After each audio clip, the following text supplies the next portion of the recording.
न किसी शस्त्र से मरे एवमस्तु। ऐसा वरदान दो न किसी नर से मरे न किसी पशु से मरे एवमस्तु।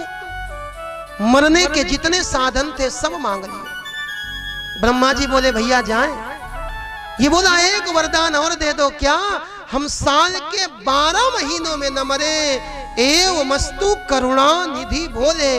ब्रह्मा जी ने एवमस्तु कहा और ब्रह्मा जी तो चले गए। लेकिन आज हिरण्याकश्यप लौट करके आए। लौट करके आने के बाद इसने अपने राज्य के सारे मंदिरों में ताले बंद करा दिया। ये कहता है मैं राजा हूं, मैं ईश्वर हूं, मेरी पूजा करनी होगी। वृंदावन में रहना है तो राधे राधे कहना है।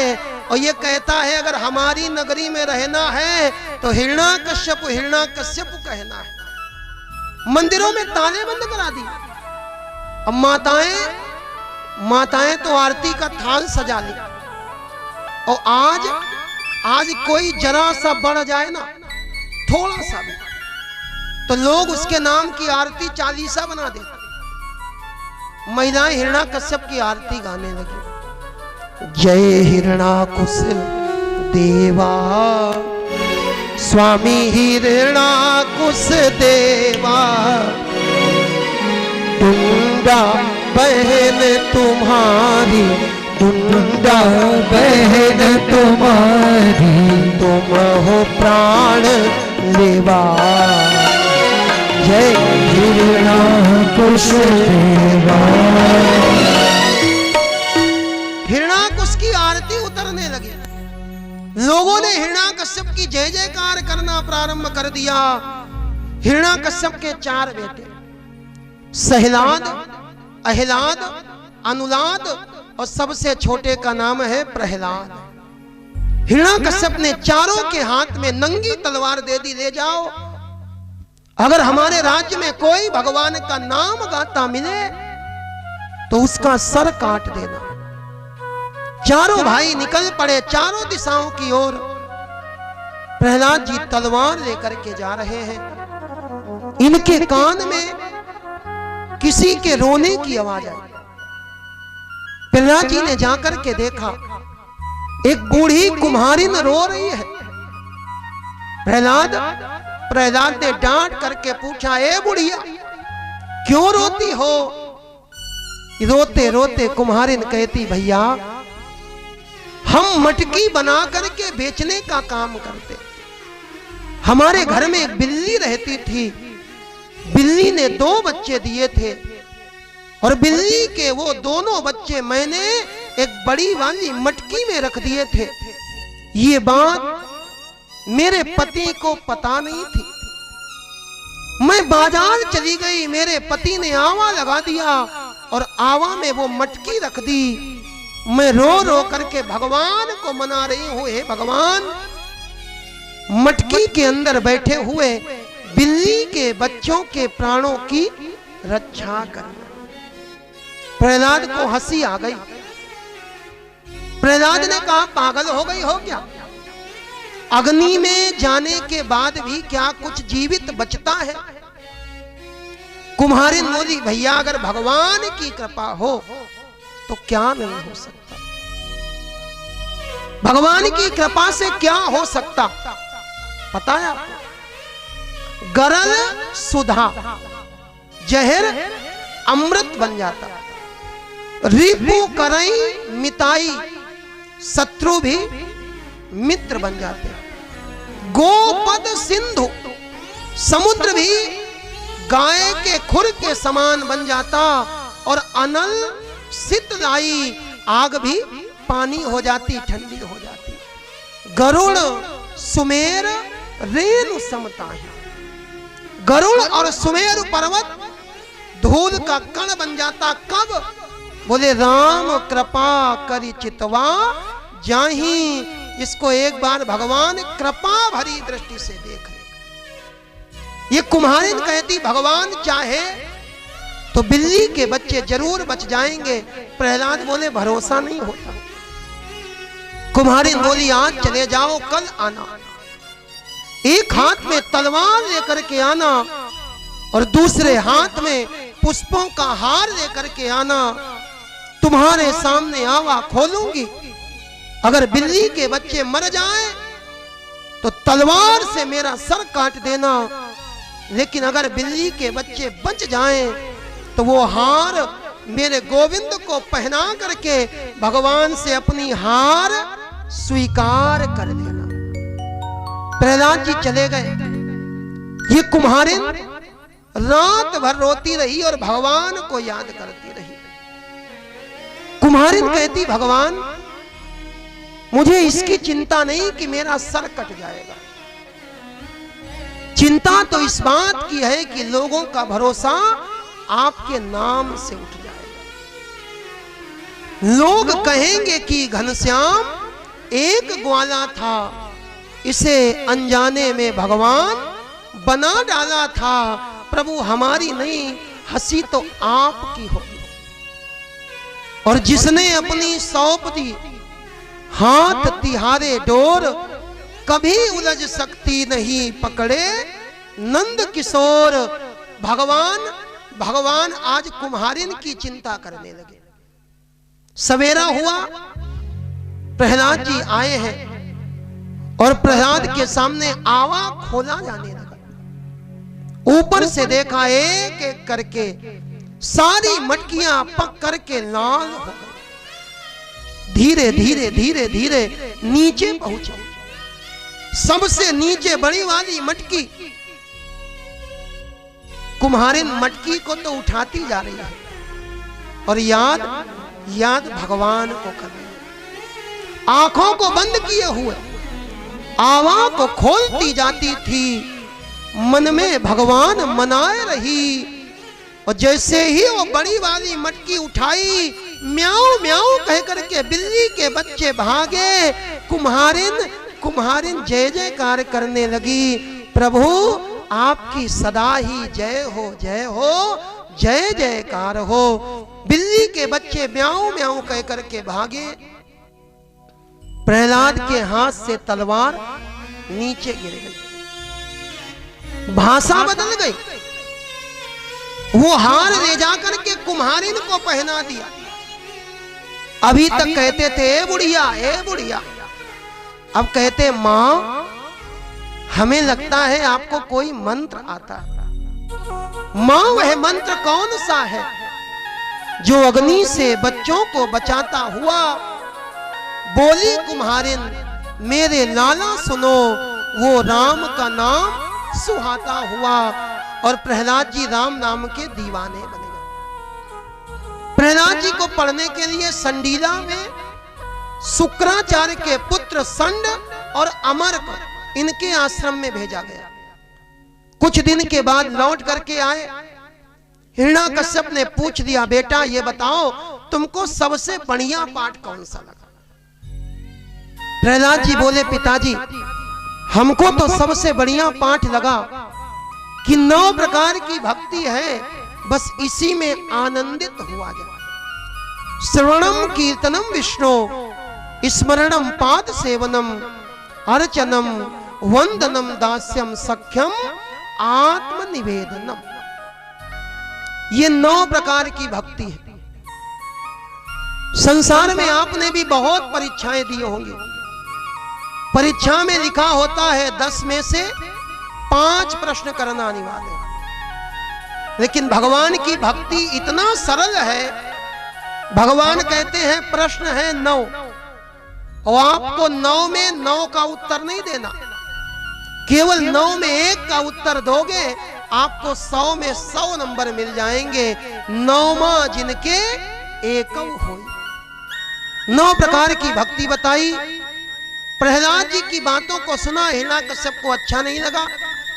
दूसरी बार फिर पढ़ने के लिए भेजा। प्रहलाद जी पढ़ने के लिए गए। कुछ समय बाद लौट करके आए। गुरुजी ने कहा, बेटा इस बार बढ़िया वाला पाठ सुनाओ।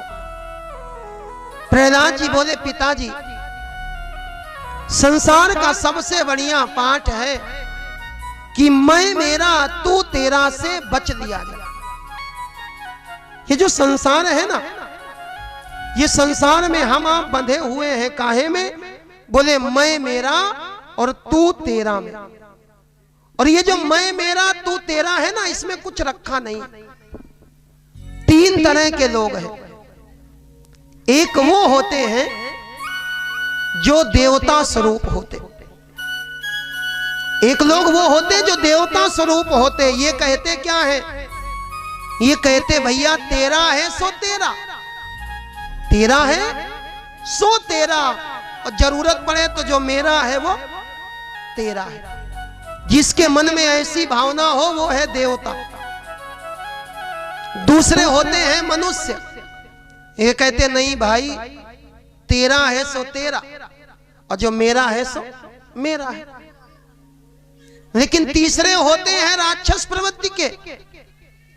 ये कहते मेरा है सो मेरा, और मौका लग जाए तो तेरा है सो मेरा है। लेकिन भैया चौथे होते हैं संत स्वभाव के। ये संत स्वभाव वाले क्या कहते? बोले भैया मेरा है न तेरा है, ये झूठा झमेला है, जाएगा जब यहां से कुछ भी न साथ होगा। ये मैं मेरा तू तेरा ये कहने के लिए है, लेकिन मानने के लिए नहीं। कहना तो पड़ेगा। देखो कहने में और मानने में अंतर होता है। अब आप मोहल्ले में रहते हो, मोहल्ले में रहते हो, जो बड़े लोग हो उनको आप किसी को चाचा कहोगे, किसी को दादा कहोगे, किसी को भैया कहोगे। लेकिन कोई कहे ये आपके चाचा हैं, बोले भैया हाँ चाचा ही हैं, कहने को चाचा है, लेकिन मन जानता हमारे चाचा ये नहीं है।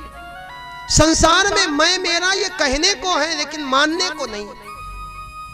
प्रहलाद जी ने ज्ञान दिया, हिरण्याकश्यप को अच्छा नहीं लगा। हिरण्याकश्यप ने प्रहलाद को मारने के बहुत उपाय किए। ले जाकर के पहाड़ से गिराया, पहाड़ से गिराया, लेकिन प्रहलाद जी बच गए। समुद्र में डुबाया, लेकिन प्रहलाद जी बच गए। प्रहलाद जी को ले जाकर के कारागार में भूखे प्यासे रखा, लेकिन प्रहलाद जी बच गए। प्रहलाद जी को हरी हरी घास में लपेट करके प्रहलाद जी को ले जाकर के हाथी के आगे डाल दिया। लोगों ने सोचा हाथी घास खाएगा, पैर से रौंद रौंद करके प्रहलाद जी को मार देगा, लेकिन हाथी ने घास खाई। प्रहलाद जी को सूंड से उठाया, अपनी पीठ पर बैठा लिया। प्रहलाद जी गाने लगे और हाथी नाचने लगा। प्रहलाद जी को मारने के सारे प्रयास विफल हो गए। हिरण्याकश्यप की एक बहन नाम है ढूंढा। एक बार ये आई और जब इसने आकर के हिरण्याकश्यप को देखा तो पूछ लिया भैया आप चिंतित क्यों हैं? हिरण्याकश्यप बोला क्या बताएं बहन, तुम्हारा ये जो भतीजा है ना, ये चंदन वन में कांटे के समान पैदा हो गया। हम आसुरी स्वभाव वाले, और ये कहता है भगवान का भजन करो, एक काम करा जाए इसको मार दिया जाए। ढूंढा कहती इसको मार दो।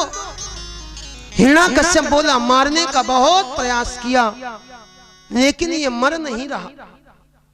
ढूंढा ने कहा चिंता न करो, हमको देवताओं ने एक वस्त्र दिया है, इस वस्त्र को ओढ़ करके हम बैठेंगे तो हमको अग्नि जला नहीं सकती। तुम सारी की सारी लकड़ियों को इकट्ठा करो, एक लकड़ियों का बड़ा सा पहाड़ बनवाओ, और उसके ऊपर मैं प्रहलाद को गोद में लेकर के बैठूंगी। प्रहलाद जल जाएगा और मैं बच जाऊंगा। लकड़ियों का ढेर लगाया गया। ये ढूंढा आई है, प्रहलाद जी को गोद में बैठाया, अपने चादर को ओढ़ करके बैठ गई, आग लगा दी गई। जैसे ही आग लगाई गई हवाएं चलने लगी। इतनी जोर की हवाएं चली, इतनी जोर की हवाएं चली कि चादर उड़ करके प्रहलाद जी को लपेट लिया, और ये ढूंढा जल करके भस्म हो गई। इस ढूंढा का एक नाम था होलिका। और तब से आज तक हम रोज हर वर्ष उसी परंपरा का निर्वाहन करते हुए होलिका का दहन करते। होलिका जल करके भस्म हो गई, प्रहलाद जी बच गए। राख का ढेर, आग जलाने के बाद दूसरे दिन तक उसमें अग्नि रहती है, चारों ओर से राख है, बीच में अग्नि, और उसी अग्नि के बीच में बैठे हुए प्रहलाद जी महाराज राम राम राम का जप कर रहे थे। हिरण्याकश्यप ने सोचा जाए, जाकर के अपनी बहन होलिका को ले आए। हिरण्याकश्यप आया, आकर के देखा राख का ढेर और इसके अंदर से राम राम की आवाज आ रही। हिरण्याकश्यप को लगा ये कौन? हिरण्याकश्यप ने कहा कौन? राख के ढेर से आवाज आई, पिताजी प्रणाम, हम प्रहलाद। तुम जले नहीं? तुमको डर नहीं लगता? प्रहलाद जी कहते राम नाम जपताम कुतो भयम। अरे डर तो उसको लगे जो चोरी करे, डर तो उसको लगे जो पाप करे, और पिताजी राम नाम जपने वाले को किसका भय? हिरण्याकश्यप कहता है प्रहलाद, तुम राख के ढेर में बैठे, अंदर अग्नि जल रही है, क्या तुमको अग्नि का ताप नहीं लगता? प्रहलाद जी कहते पिताजी, अरे हम उसका नाम जप रहे हैं जो सर्व ताप समनयिक भेषजम, जो 3 प्रकार के तापों का नाश करने वाला। हिरण्याकश्यप बोला भरोसा नहीं हो रहा। प्रहलाद बोले एक काम करो, आ करके देख लो। पाव कोस्पी सलिलायते धुना, हमारे लिए आग भी पानी बन गई। प्रहलाद जी महाराज की बात को सुना हिरण्याकश्यप वापस चला गया। प्रहलाद जी के मित्रों को पता लगा, मित्र आ गए। मित्रों ने आकर के उस धूल को उड़ाया, और आज भी हम उसी धूल को उड़ाते, इस कारण इस पर्व का नाम पड़ गया धुलेहड़ी। प्रहलाद जी को धूल उड़ा उड़ा करके निकाला। प्रहलाद जी पूरे नगर में घूमे। जिसके हृदय में प्रहलाद जी के प्रति प्यार था, इसने तो प्रहलाद जी के मस्तक पर रोली लगाई, अबीर लगाया, गुलाल लगाया, गुजिया खिलाई। और जितने हिरण्याकश्यप के खानदान वाले थे वो, जब प्रहलाद जी निकले तो फिर उसके ऊपर कीचड़ फेंकने लगे, गोबर फेंकने लगे। अब आप समझ जाना कि कौन कौन प्रहलाद जी का है और कौन कौन हिरण्याकश्यप का। प्रहलाद जी पूरे राज्य में घूमे, दिन भर घूमे, और प्रहलाद जी सबसे मिले। होली में तब से मिलने की परंपरा प्रारंभ हो गई। दीपावली मिली नहीं जाती, लेकिन होली में मिला जाता है। प्रहलाद जी ने सबको मिल करके, प्रहलाद जी शाम का समय हुआ, जैसे ही अपने घर पहुंचे, दरवाजे पर पहुंचे हैं, बीच देहरी पर हिरण्याकश्यप खड़ा है। प्रहलाद को देखा तो क्रोध आ गया और पूछने लगा, प्रहलाद एक बात बताओ, तुम्हारा भगवान कहां है? प्रहलाद कहते पिताजी आप कहते हो भगवान कहां है, और मैं आपसे पूछता हूं भगवान कहां नहीं है? हरि व्यापक सर्वत्र समाना। प्रहलाद कहता भगवान सब जगह है। हिरण्याकश्यप बोला दिखता नहीं है। मेरे भाई भगवान तो है लेकिन दिखता नहीं। कैसे? दूध के अंदर घी छिपा हुआ है लेकिन दिखता? बोले दिखता नहीं। लकड़ी के अंदर आग छिपी हुई है लेकिन लकड़ी नहीं, लकड़ी का बुरादा लेकर के देखो, क्या आग दिखाई पड़ेगी? नहीं दिखाई पड़ेगी। आग होती तो है लेकिन इसको प्रकट करना पड़ता। भगवान तो सब में समाया है। मेरे भाई भगवान को प्रकट करने के लिए आपको अपने हृदय में ज्ञान की ज्योति जलानी पड़ेगी, और जब ज्ञान की ज्योत जलेगी तो भगवान का दर्शन हो जाएगा। प्रहलाद कहते सब में भगवान है, इस खंभे में और आपकी तलवार में, इस आकाश में, इस पाताल में, सब में भगवान ही भगवान समाया हुआ। हिरण्याकश्यप ने सुना तो हंसी आ गई। हिरण्याकश्यप कहता है अगर तुम्हारा भगवान खंभे में है, तुम्हारा भगवान तलवार में है, तो आज भगवान को भगवान से ही लड़ा करके हम मार देंगे। जैसे ही तलवार उठाई, ले जाकर के मारना चाहा, जोरदार गर्जना हुई है, खंभा फट गया है और नरसिंह भगवान का प्रादुर्भाव हुआ। बोलिए नरसिंह भगवान की। नरसिंह भगवान का प्रादुर्भाव हुआ, नरसिंह भगवान प्रकट हो गए और नरसिंह भगवान का और हिरण्याकश्यप का युद्ध होने लगा। देवता आकाश से खड़े होकर के देखने लगे, देवता विचार करने लगे प्रभु कब मारोगे। भगवान युद्ध करते जा रहे हैं और युद्ध करते करते भगवान बार बार आकाश की ओर देखते। भगवान आकाश की ओर देख रहे थे। भगवान ने सोचा संध्या का समय हो तब हम इसको मारें। धीरे धीरे संध्या का समय हुआ। भगवान ने हिरण्याकश्यप को उठाया, बीच देहरी पर बैठ गए और अपनी गोद में लिटा दिया। भगवान कहते ये बताओ आकाश में हो कि पाताल में।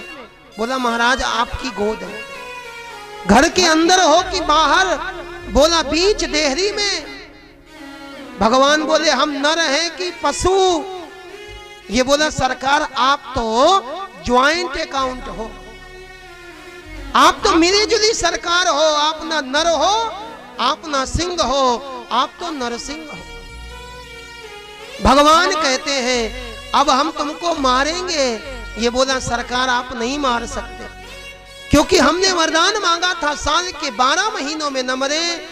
भगवान बोले तुम्हारे लिए हमने 13वां महीना बना दिया। अधिक मास, पुरुषोत्तम मास, मल मास का निर्माण किया और भगवान ने अपने पहने नाखूनों से इसका पेट फाड़ दिया। जैसे ही पेट फाड़ा है भगवान ने इसकी अंतड़ियों को निकाल करके पहन लिया। भगवान क्रोध करने लगे। भगवान ने क्रोध किया। किसी देवता की हिम्मत नहीं कि भगवान के सामने जाकर के खड़ा हो जाए। सारे के सारे देवताओं ने सोचा अगर पति देवता क्रोध में हो और पत्नी सामने आ जाए तो पति देवता का क्रोध थोड़ा कम पड़ता है। देवता दौड़े दौड़े गए, लक्ष्मी मैया को बुला करके ला। जैसे ही लक्ष्मी मैया आई, नरसिंह भगवान के पास पहुंची। नरसिंह भगवान ने जोर से गर्जना करी। लक्ष्मी मैया दौड़ पड़ी। लक्ष्मी मैया बोली ये हमारे पति नहीं है। लोगों ने कहा आपके पति कौन? तो लक्ष्मी मैया कहती जो शांताकारम भुजग शयनम, जो सर्प की सैया पर शयन करे और उसके बाद भी शांत रहे, बोले वो लक्ष्मी कांत। लक्ष्मी का पति वही है जो शांत हो, ये हमारे पति नहीं। किसी देवता की हिम्मत नहीं पड़ी। प्रहलाद जी को आगे किया। जैसे ही प्रहलाद जी आगे आए, भगवान ने हिरण्याकश्यप को उठा करके फेंक दिया। प्रहलाद को गोद में बिठा करके मेरे भगवान प्यार करने लगे। भगवान का जो सर है वो सिंह का है, और पशु जब अपने बच्चे को प्यार करता है ना तो जीभ से चाट चाट करके प्यार करता है।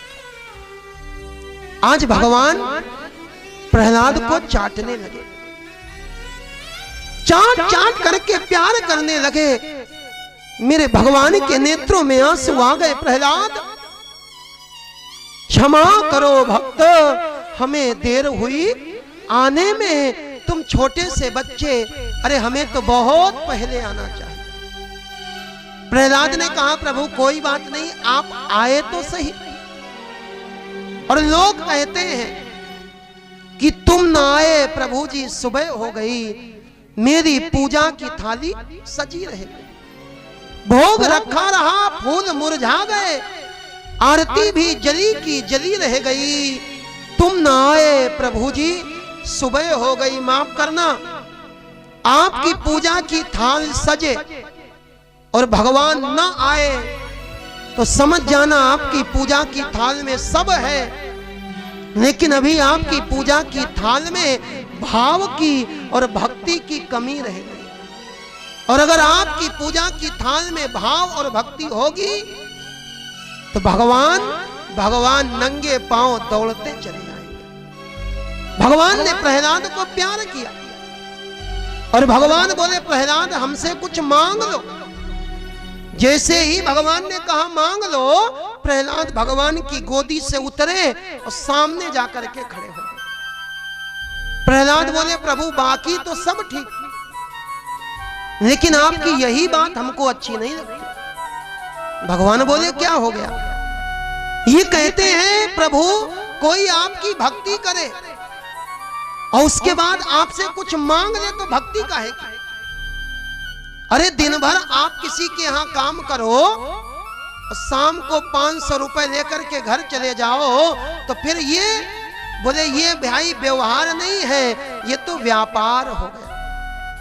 प्रभु आपकी भक्ति करने के बाद आपसे कुछ मांग ले, हमें कुछ नहीं चाहिए। लोग कहते हैं कि संसार से मत मांगो, अगर मांगना हो तो भगवान से मांगो। लेकिन मेरे भाई हम कहते हैं पहली बात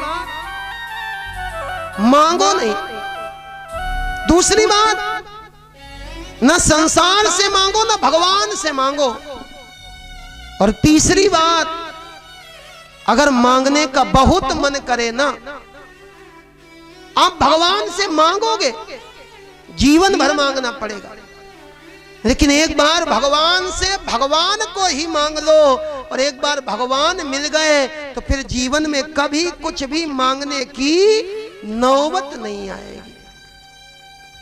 प्रहलाद जी कहते हैं प्रभु एक कामना है, कामना यही है और कामना रहे ना कोई, मांगना यही है कि मेरी मांगने की आदत छूट जाए। भगवान कहते कुछ मांगो। प्रहलाद ने कहा अगर देना चाहते हो तो आप हमारे पिता का उद्धार कर दो। भगवान को हंसी आ गई, प्रहलाद जिस परिवार में तुम्हारे जैसा भक्त होता है उस परिवार की 21 पीढ़ियां मुक्त हो जाती, तुम्हारे पिताजी तो मुक्त हो गए। जिस घर में भगवान का भक्त होता है ना, वो परिवार ही मुक्त हो जाता है। परिवार में अगर एक व्यक्ति एयरफोर्स में हो जाए तो फिर पूरे परिवार के स्वास्थ्य की जिम्मेदारी बोले एयरफोर्स के हॉस्पिटल की हो जाती। एक व्यक्ति सेना में हो जाए, पूरे परिवार की जिम्मेदारी सेना की हो जाती। ऐसे ही परिवार का एक व्यक्ति अगर भगवान का भक्त बन जाए तो फिर पूरे परिवार की जिम्मेदारी भगवान की हो जाती। और भगवान तो ऐसे भक्त को बहुत प्रेम करते। अगर मां पैदा करे तो किसको पैदा करे? मां पैदा करे तो एक नंबर पर भगवान का भक्त पैदा करे। जननी जने तो भक्त जन। अगर भक्त ना बना पाए तो फिर उसको दानवीर बनाए, ऐसा भामाशाह बनाए जो महाराणा प्रताप के लिए सब कुछ दान कर दे। एक नंबर पर भक्त बनाए, दूसरे नंबर पर दानवीर बनाए, और तीसरे नंबर पर या दाता या सूरवीर बनाए।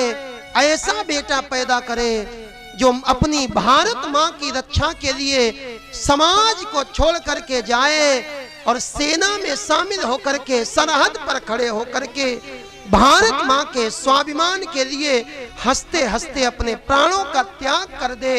ऐसा बेटा ही वंदनीय है और ऐसी मां ही पूजनीय है। पुत्र चक्रवती युवती जग सोई, राम भगत जाकर सुत होई। वही मां वंदनीय है जिसका बेटा भगवान का भक्त है। सप्तम स्कंद में प्रहलाद जी का चरित्र आया, अष्टम स्कंद में गजेंद्र मोक्ष की कथा आई।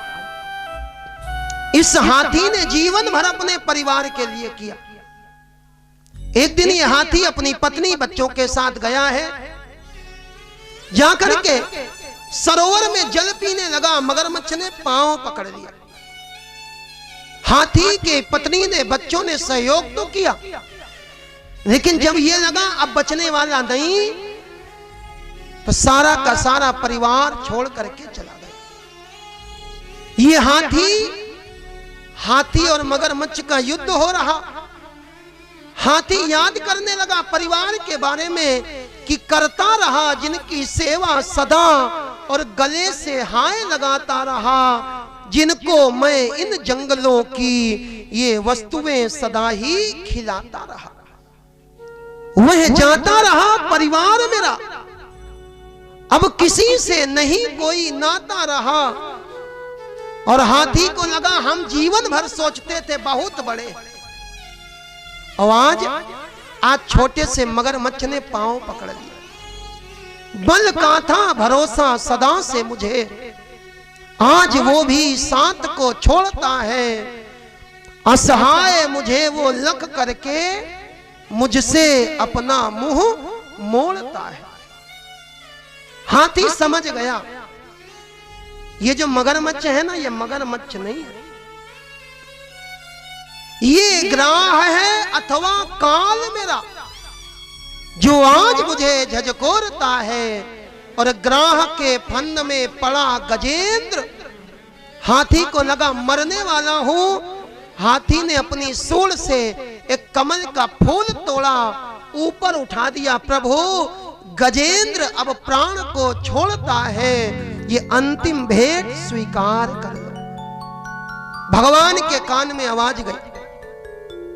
आप सोचो भगवान हमारे बुलाने पर आते। भगवान एक हाथी के बुलाने पर नंगे पांव दौड़े।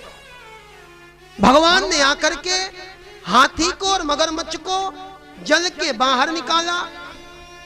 सबसे पहले भगवान ने सुदर्शन चक्र के द्वारा मगरमच्छ का सर काट दिया। मगरमच्छ के शरीर से दिव्य ज्योति निकली और भगवान के चरणों में विलीन हो गई। ये हाथी भगवान की ओर पीठ घुमा करके खड़ा हो गया। ये हाथी कहता प्रभु आपकी ये बात ठीक नहीं है। भगवान ने कहा क्या हो गया? आप विचार करो, आप अपने किसी रिश्तेदार को बुलाओ, आपका रिश्तेदार आपके बुलाने पर आए और आपके घर में बाद में आए। पहले आपका पड़ोसी जिससे आपकी लड़ाई चलती हो उसके घर में चला जाए, आपको अच्छा लगेगा कि बुरा लगेगा? बोले महाराज बुरा तो लगेगा। अरे हमने बुलाया, पहले हमसे मिलते। ये हाथी कहता है प्रभु बुलाया हमने और आपने उद्धार पहले इस मगरमच्छ का कर दिया। भगवान कहते प्यारे सुनो, आपने हमको बुलाया, आपने हमारे चरण पकड़े, लेकिन इस मगरमच्छ ने आपके चरण पकड़े। भगवान कहते कोई हमारे पैर पकड़े हम उतना प्रसन्न नहीं होते, अगर कोई हमारे भक्त के पैर पकड़ ले तो भगवान जल्दी कृपा करते। भगवान कहते कोई हमारा चरणामृत पिए हम उतना प्रसन्न नहीं होते, लेकिन कोई हमारे भक्त का चरणामृत पिए। और ये मगरमच्छ तुम्हारा पांव पकड़े था, जब इसको प्यास लगती थी ये पानी पीता था और पानी के साथ में तुम्हारा चरणामृत जाता था, इसलिए हमने पहले इसका उद्धार किया। भगवान के द्वारा गजेंद्र मोक्ष की कथा आई, इसके बाद में समुद्र मंथन की कथा आई, और इसके बाद में जो आज का प्रमुख प्रसंग जिसको सुनने के लिए हम आप बैठे, वामन चरित्र, वामन अवतार की कथा आई। समुद्र मंथन हुआ है। समुद्र मंथन में देवताओं का विजय हुई। भगवान ने मोहिनी अवतार धारण करके देवताओं को अमृत पिला दिया, देवता और दानव युद्ध करने लगे, जिसे देवासुर संग्राम कहते हैं। राजा बलि ने जाकर के स्वर्ग पर अधिकार कर लिया। देवताओं ने दुखी होकर के अपनी मां को याद किया। इनकी मैया अदिति ने कश्यप जी से पूछा और इनकी मैया ने पयोव्रत किया, जिसके प्रभाव से इनके यहाँ वामन भगवान पधारे।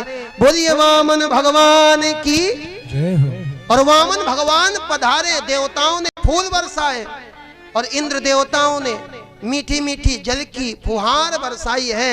आइए वामन भगवान का हम लोग दर्शन करेंगे, पूजन करेंगे और वामन भगवान की कथा को हम लोग कल विस्तार से श्रवण करेंगे।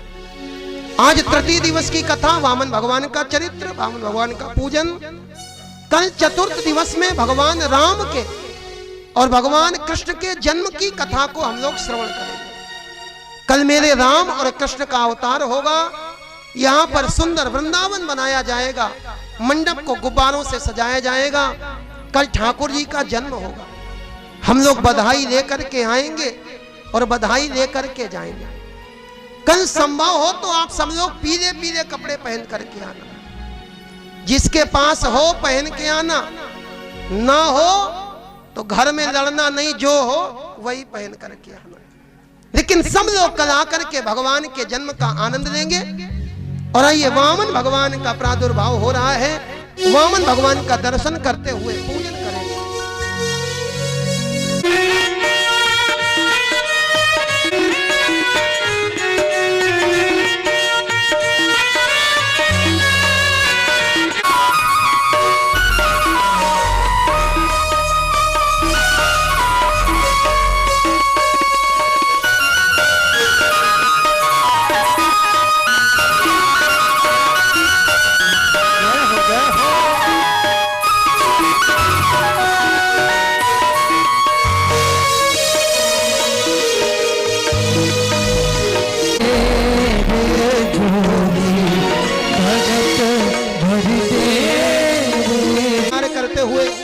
आइए आनंद ले, बोलिए वामन भगवान की जय हो।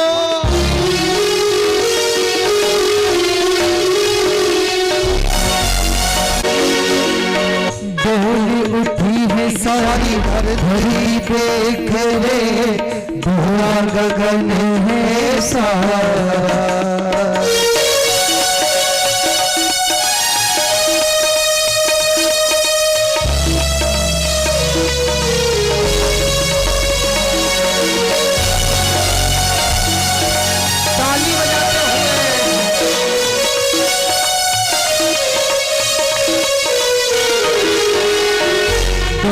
उठी है सारी धरती देख रे, धुआं गगन है सारा।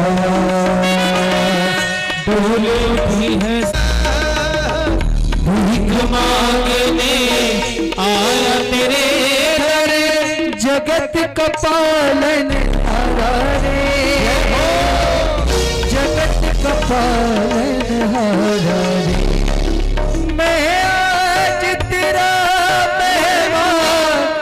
कर ले मुझसे जरा जय हो।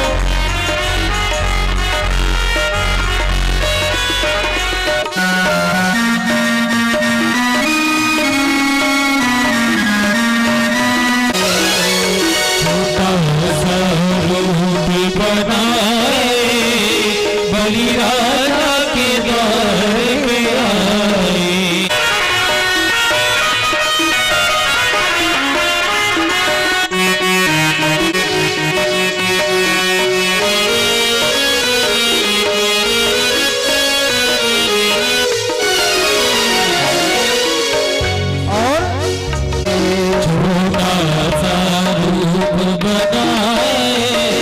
बलि राजा के द्वारे आए हो।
इनके काले काले बाल, इनके गोरे गोरे गाल, इनके काले काले बाल, इनके गोरे गोरे गाल, इनके काले काले बाल, इनके गोरे गोरे गाल, इनके काले काले बाल। मस्तक पर मस्तक पर मस्तक पर तिलक लगाए, बलिराजा के द्वारे आए।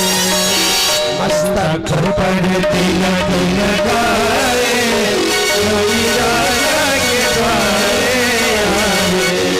वामन का वेश बनाए, बलिराजा के द्वारे आए। बलिराजा के द्वारे आज वामन पधारे, बलिराजा के द्वारे आज वामन पधारे। बलि राजा के द्वारे आज वामन पधारे। और हमारा क्या हुआ? खुले भाई बलिराजा के द्वारे आए।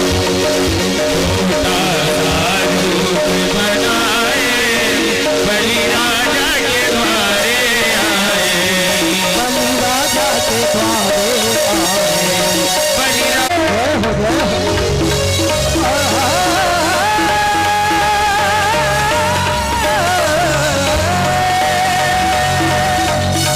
करेंगे। आज भक्तों का चरित्र सुना, कल भगवान की कथा सुनेंगे। आइए मिल करके भगवान की आरती।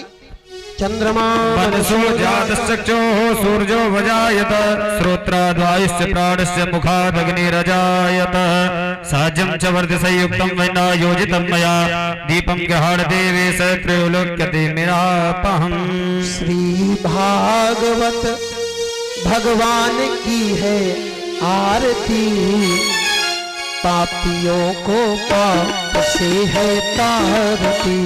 भागवत भगवान की है आरती, पापियों को पाप से है तारती। भागवत भगवान की है आरती, पापियों को पाप से है तारती। श्री आरती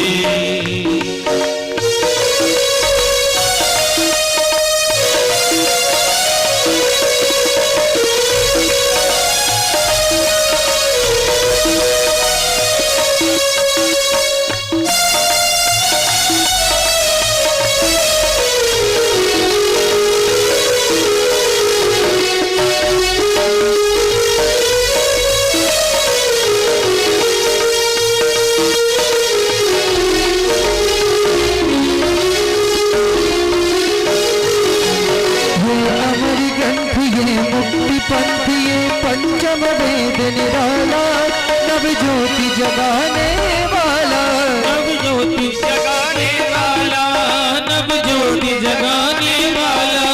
ये अमर ग्रंथ ये मुक्ति पंथ ये पंचम वेद निराला, नव ज्योति जगाने वाला। ये अमर ग्रंथ ये मुक्ति पंथ ये पंचम वेद निराला, नव ज्योति जगाने वाला। हरि नाम यही हरि धाम यही, हरि नाम यही हरि धाम यही, हरि नाम यही हरि धाम यही, हरि नाम यही हरि धाम यही। जग के मंगल की आरती, श्री भागवत भगवान की है आरती, पापियों को पाप से है तारती।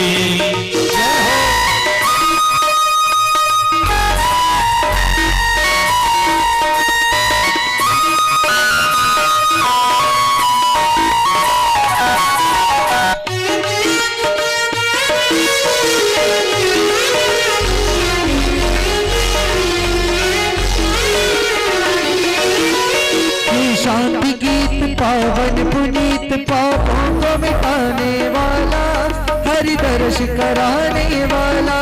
ये शांति गीत पावन पुनीत पापों को मिटाने वाला, हरि दर्श कराने वाला, हरि दर्श कराने वाला। ये शांति गीत पावन पुनीत पापों को मिटाने वाला, हरि दर्श हरनी, ये सुख करनी ये दुख हरनी, ये सुख करनी ये दुख हरनी।